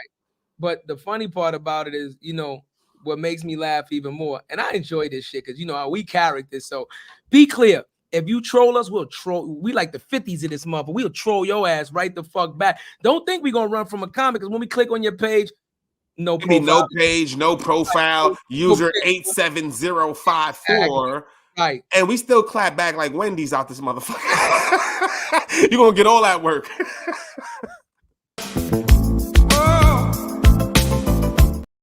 I said clap back. That could have been Ja Rule clap back. I could have been bah. Nah, I don't like that. I don't like that, God. Oh, I don't know. The way I'm trying to shoot at the haters. I said we clap back. You didn't do the gun with the Wendy's. It was the chick reference. Yeah, the Chick-fil-A clap. The chicken. The Chick-fil-A clap back is nuts. I don't know. It's nuts. Saying, right? You know, again, the message is clear, ladies and gentlemen. Like, we not sitting here expecting to only get the good without the bad. Success is not. You cannot measure. I keep telling people you cannot measure success without fucking failure. It is measured based on failure. So we understand you're gonna get good comments, you're gonna get bad comments, you're gonna get good supporters, you're gonna get weirdos. We're not mad at it. Just understand we ain't gonna be quiet about it. We're gonna talk about you motherfuckers. You know what I'm saying? It makes for good content. Content over everything. Money by Monday. You know what I'm saying? Like it makes for good content. But just understand, right? Just understand that, like I said, we've already made the decision, and it's a difficult one, ladies and gentlemen, because it's very easy to do clickbait. Be clear, be very clear. We watching some of y'all with two Listen, podcasts get 40,000 subscribers because you said the right click. And don't think you. We're not paying attention, because we are. We see everything. Everything is data. That's a fact. But guess what? We make the conscious decision to say, if that's the lane that you want to go, then go ahead and be happy down that lane. That's not our lane. We don't want to be visitors in that lane. We got our own lane. Because the problem with that is once you do that, you stuck with that. And it shows where you are mentally anyway. It shows where you are, because if that's what you want to make your living on and shit like that, and just doing shit where you just talking about people and spending all your time not building on yourself, not building your community, but trying to tear it down for a bunch of fucking laughs, then bozo you shall be. Message. That's it. Bozo you shall be. That's it, man. You know what I mean? So, and you know how hard it is to make some positive shit cool? Let's really get to that. Like, you know what I'm saying? Like, how do you to make what we do you have to be genuine. Like Erica mentioned it earlier. Yeah. Like, you gotta love what you're doing. We love our community. We love what we're doing. We love fucking pressing this live button. We love just doing random shit. And guess what? Because that's what we need. Because we are so creative as a culture that we need to be doing that more. Yep. And we're just trying to show you that it's possible. Because we're figuring out it's possible in real time. In real time.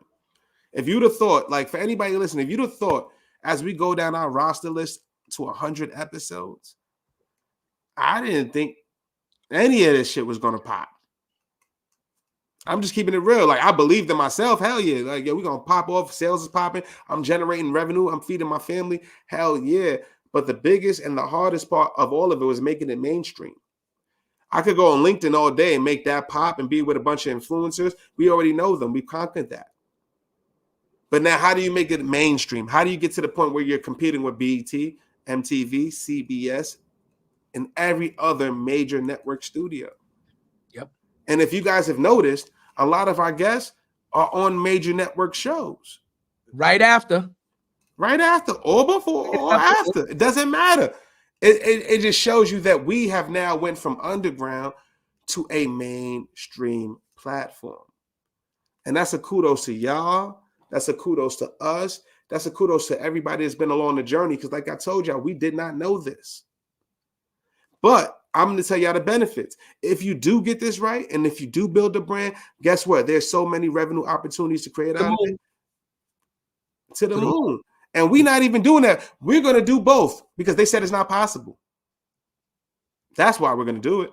We're going to show you we can give back to our community. I couldn't. Don't you ever tell me I can't. You shitting me? Now we tripling down. Yeah. Now we tripling down just to show you. But guess what? It's a respect thing too, because be clear, the Jadens, the Mikas, and you understand, Rock, and everybody that's been along. Cool. That's cool. Hayes, be clear. We owe y'all respect. Facts. We owe y'all the dignity of saying this. Because you helped us create something at a certain level, we will continue to keep it at that level. We're not gonna use your trust and have you feel like it's misguided or misplaced, because now that we built the brand, now we doing a bunch of sucker shit, and you like, yo, we didn't sign on for this. We didn't put you guys in, because be clear, we get in position is because y'all put us in position. Yeah, we did the work. You was part of it. I had to give you a double. You put us in position. I didn't know. Nasty. It was a little nasty. It was a little freaky deaky. Okay. But I have my hand out like this. You my guy, 100 grand strong. And we love was it the hand? Was it the hand also? You put us in position and you was mad, like, you DMX with it, bro. It is what it is. And look, it is what it is, because like we said, like, be clear. We've had 100 guests, 100 phone numbers, 100 emails. We have not even once had a guest come on this show that has not connected with us in real time after. So now, Now that we are putting a value on our guests, Dr. Matthew Knowles, King Williams, you understand what I'm saying? The Tay Sweats, the Walter Gears, we're putting a value. Packs and Fakers. Are you kidding me? You think we're gonna listen? You think we're gonna bring just anybody on this show? Because once we bring you on, we connect you to the network. You think we giving anybody, just anybody, access to this network that it took us years to build so you could do some clown shit? Absolutely not. You think that? I'm gonna look at you like, What the is wrong with this guy? Am I kidding me or what? That's a fact. So you understand, we made a commitment to y'all, and we're gonna stay 10 toes down, and we're gonna stand on business. Whatever acronym you want to use, just understand we serious about this. The train is moving in one direction and one direction only. Listen, get on board. We appreciate you. But if not, please get out the way. Message. Can we talk about it? Can we talk our shit again? I'm in a talk our shit mood. What you want to do? I'm in a talk our shit mood, man. What you want to do? All right, let's. I got another shot prepared. All right. First of all, I'm gonna give y'all the business of the business. All right. So what we did, we started this shit November 2022, 23? 22. 22. 22. November 22. First Podfest was January 23. We had our first client within a week, y'all, because of the personal brand and relationship that we established. And quiet as kept, our first business that we did and first client was a person that was on this podcast. Hold on. I got to go down, but you got to. Was a person from this podcast. Yeah, so you mean to tell me that we created something, right? Built up a brand strong enough that we could actually call people and say, you know what, we're on our own right now, and immediately be able to feed our families. The power of that, y'all. Business-wise. Not a handout, not a favor. We performed a transactional. And take it a step further and say, I should have 3x y'all on the payment. Facts. And said that to us. And we did it with 3x y'all on the payment. We did it because you the homie. You gave us the shot. You let us know you are our proof of concept. Yep.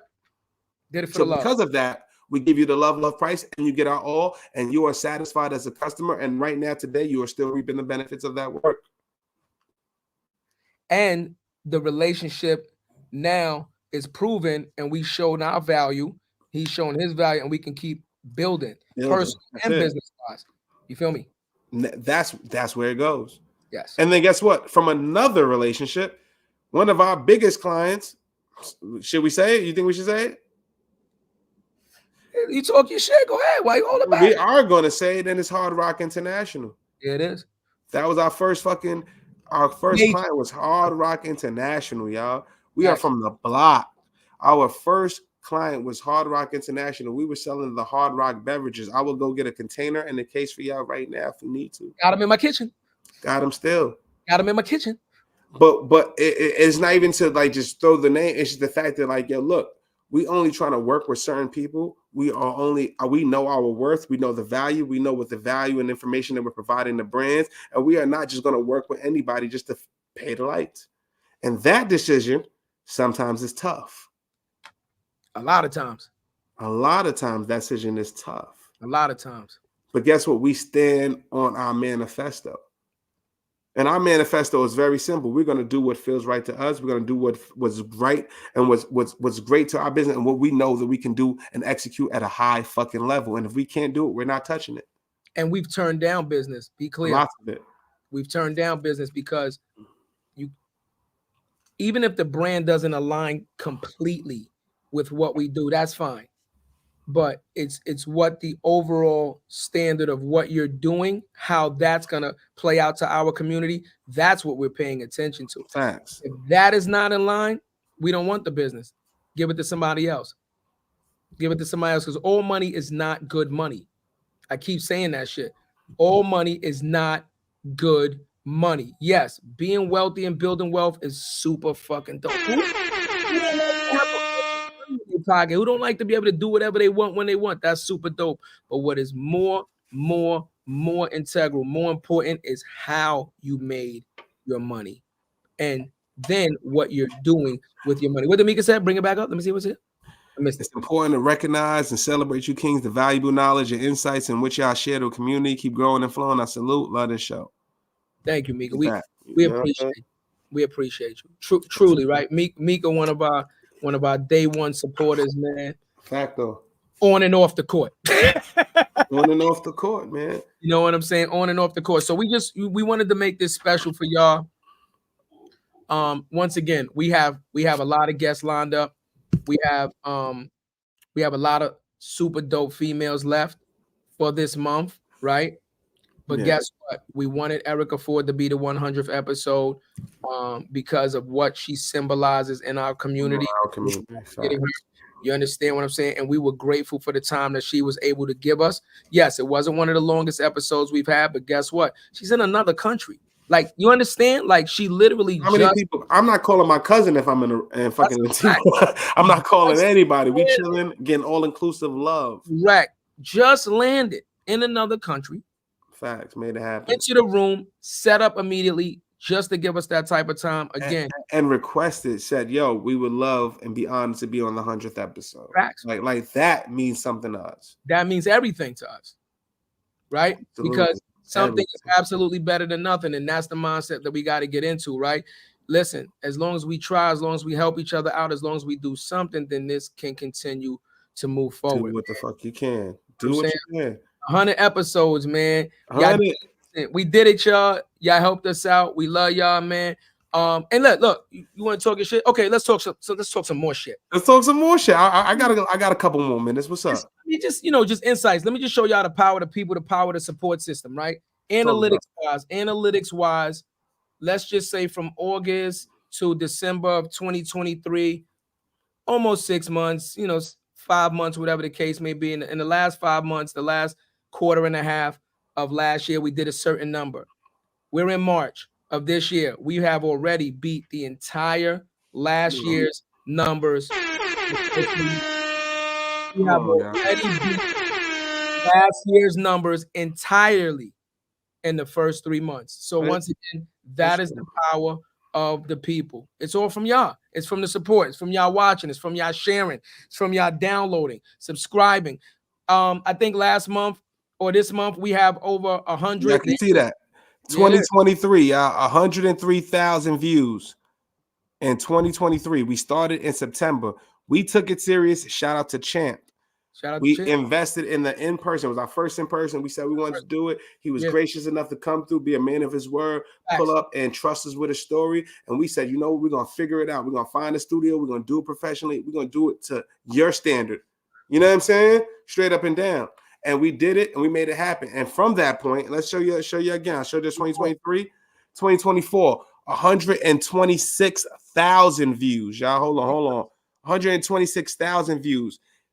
This month is the biggest month we've had in the subscribers. It's the second biggest month we had on watch time hours, right? We had 500 hours of watch time and we're in March 21st. 500 hours. Month ain't even over yet. Come on, y'all. It's already the biggest month. 100 plus subscribers. Yes. 40 plus thousand views. Yeah. Every single day there's another person saying, yo, I love y'all shit. This is what I'm doing. Yo, how did I find it earlier? All that type of stuff. And that means something to us, y'all. Everything. It means everything. Because we doing it for y'all, yo. Real shit. So we easily cut the shit off and be like, yo, we're going to just fucking make money. It's bigger than that, yo. So this 100th episode is not only to celebrate us, but truly it's to celebrate you guys. We're celebrating, but we're celebrating for you guys also because we appreciate you guys and we want you to truly understand that without you, there is no us, right? And to support us the way that you are doing and the numbers continuing to rise, you are sending us a very direct message. Keep going. Message. We hear it every time y'all comment. Message. That's how it comes across the feed, y'all. Keep going. Y'all doing it the right way. We love it. Keep going. And I'm good with that, man. And I'm good with that. And like I said, because they supporting us the way they doing, we owe it to them to keep doing it the right way. And I'm okay with however long it takes to get to a point to where we could expand and do this at the next level. Again, for the people. For the people, man. And for those of y'all, and like fuck anybody at the next level, man. Cause I feel like we do our own thing, and I don't want to do any comparisons. But I'm just gonna let y'all know, man. There's a lot of days that I don't want to do this shit. There's a lot of days that you know, imposter syndrome kicked in. There's a lot of days where I was figuring it out on LinkedIn. There was a lot of days where I'm like, yo, this personal brand shit is stupid. There's a lot of days where life was lifing, and the motherfucker wanted to give up and just keeping it. Like we talked about attribution, y'all. I went to my boss, would just had my newborn baby, and said, you know what, this LinkedIn shit is gonna work, and if it don't work, you can let me go. I bet my job, my livelihood on this shit. We bet our livelihoods on this shit. You know what I'm trying to say? And then why we do? Because we're good at what we do. We know our marketing, we know our business, we know everything we need to do. We have the relationships, all that other shit matters, but it's the still walking through the fire when you don't have to. And we got pretty teeth. And pretty teeth without a whitening. Without a whitening. I'm about to see Dr. Conklin on the 11th. Just to make sure my shit is white. We gotta kick your ass. But like with that being like you know what I'm saying? Like really though, y'all really don't understand. Like if this shit was a movie and we explained it on Sunday, like it's like, yo, the way shit happens, the way people respond to us, the reception we get. I mean, like the, you know, the love and support we get from you guys, but even just from these people that made the platform what it is, they do not have to trust us with their stories. Facts. They do not. And we don't take that shit lightly for a second. The fact that an Ayana Bean could come on this platform and she's been on BET Trap Queens and can be real with us and tell us that her son is about to go through an arraignment and her family's dealing with some shit, even though she's still making life work. That means something to me. Erica Ford being in fucking Antigua right now and stopping to be a part of our 100th episode means something to us. The fact that Kaisha Kelly was on her vacation, stopped her vacation, and was talking to us and owns a shop in Brooklyn. Make sure y'all go see it in the Navy Yard. Yeah. And stopped her vacation to talk to us. Shout out to Hip Hop Closet. Closet. Showed us nothing but love. Love. And always showing us love. Shout out to Dante Simpson. Shout out to Will Benson. Yeah. Shout out to everybody like Jay Alexander. Shout out to Mike Barron. Yeah. Shout out to David Shands. Yeah, man. 80 Dolphin. Yeah, Shands is the homie, man. Again, you know, he's not saying this to boast. He's trying to show y'all something. Like Shands has one of the #1 podcasts in the world, period. And let me tell you something. He does not have to look out for the up and comings. He could be on his high horse, like I'm already here. Y'all got to catch me, blah, blah. And every single time we see the big homie, he always shows love. Not only in the superficial, what's up, you know, what y'all doing, but it's love, information. It's like, yo, son, y'all should do it this way, bro. This is what it is. Absolutely. And you don't have to do that because technically we are competition. Well, technically we're not in the same lane. We're not in the same lane, but you know what I'm trying to say? We still everybody's fighting for attention, everybody's fighting for views because that's where the money is. That's a fact. You know what I'm saying? So in that regard, he don't got to do that. Don't have to do it. So when y'all see him in your city, make sure you show the brother love because he's a real one. And we're gonna stamp that. And we're gonna stamp everybody. A Walter Gear who's running multi-million-dollar, billion-dollar businesses to come through on our show not once but twice. Yep. Doug Melville, man. Melville, Invisible Generals. That story. The first black generals in America. Yeah.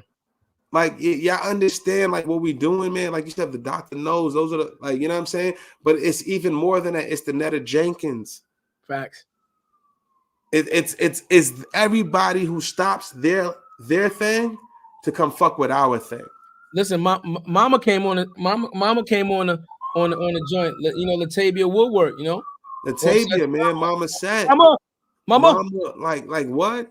Yeah, and show us love. Off the camera, praised us for not being clickbait, for not bringing up Offset or Success and trying to tie it in at all. Not even one time. Not even one story. And guess what? And we so real because we're not trying to do no sneaky slide shit. Like, yo, we just interviewed your mama and all like that. Why would we do it? Because your mother's story was so fucking special that we don't need to. That's it. She has a story, and I would appreciate somebody doing that with my mama. And we treat her just like we would want somebody to treat our mama. I love your mama. And we love like so much love. Like we might introduce her to like 10 people right the next day. Absolutely. And because we wanted to. It's like you have to meet this person because it may be helpful. And if it helps, we love that. We don't want a goddamn thing in return. We love you. I want to say shout out to Akila, man. We brought Akila on the show. Shout out to Akila. You know, I've been, you know, she been out there doing her thing. And you know, we got a lot of positive influence and a lot of feedback from her campaign. We got a lot of feedback from having Zoe. You know, Zoe, you out there doing your thing. You know, shout out to Zoe again, man. Zoe. We got a lot of feedback from the Zoe show, and this is what we're talking about, man. The community is listening. You guys are paying attention. We appreciate you guys, man. This was the 100th episode, man, and we did it for y'all. I enjoyed this. Got a big lineup for y'all to end off the month too. Let them know, Jay. We got a big lineup. Man. Tuesday, we've got Danny Benson coming through. So if you remember, we had William Benson come through, one of our biggest episodes today. We did a 4-hour podcast.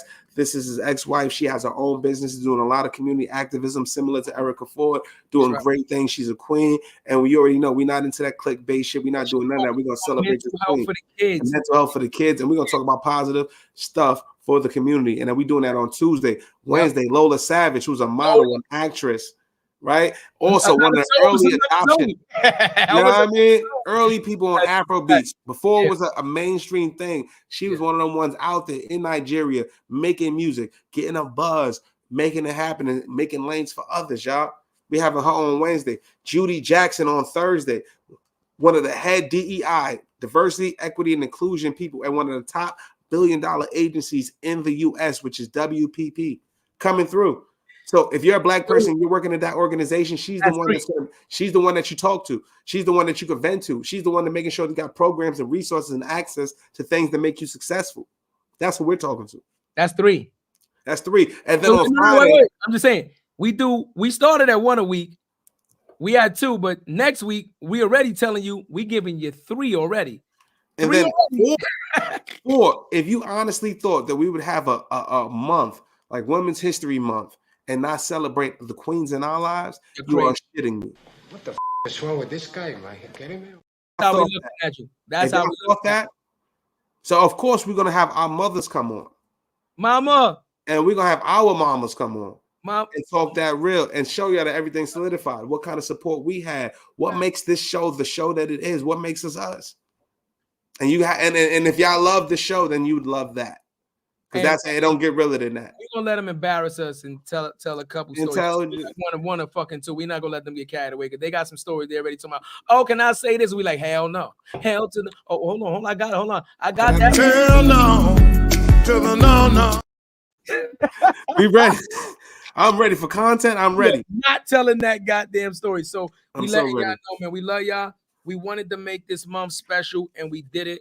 Nothing but women in Women's History Month. Again, you tell me what other podcasters actually did that on whatever scale. What other podcast actually had? Let's be more specific and be more granular. Like we love all communities, but we had specifically all Black women on our show this week. It is. And we unapologetic about it. And who's putting their mamas on their show? Mama, get ready. Who's doing that? Like, you know what I'm trying to say? Like, but that's what it's about. And y'all, and like, if anything, once again, it's the consistency, it's the resilience, the fact that we're doing real things, man. Because we can do whatever we want. If you build it, you can do whatever you want. But guess what? You got to take the hits that comes with building whatever you know what I'm saying? Are you willing to take that hit? Because we doing it every single day, and we doing it for y'all, straight up and down. So with that being said, man, we love y'all. Truly, we appreciate y'all. Truly. And once again, we can't be us without you. It's a team. It's teamwork. It's a team event. And, you know, with y'all support, we winning this, man. More than the title. The 100th episode. We love y'all. And we see y'all next week, man. You already know we out there, baby. What you know about me? Seen it all. Heard it all. Oh, what you know about me?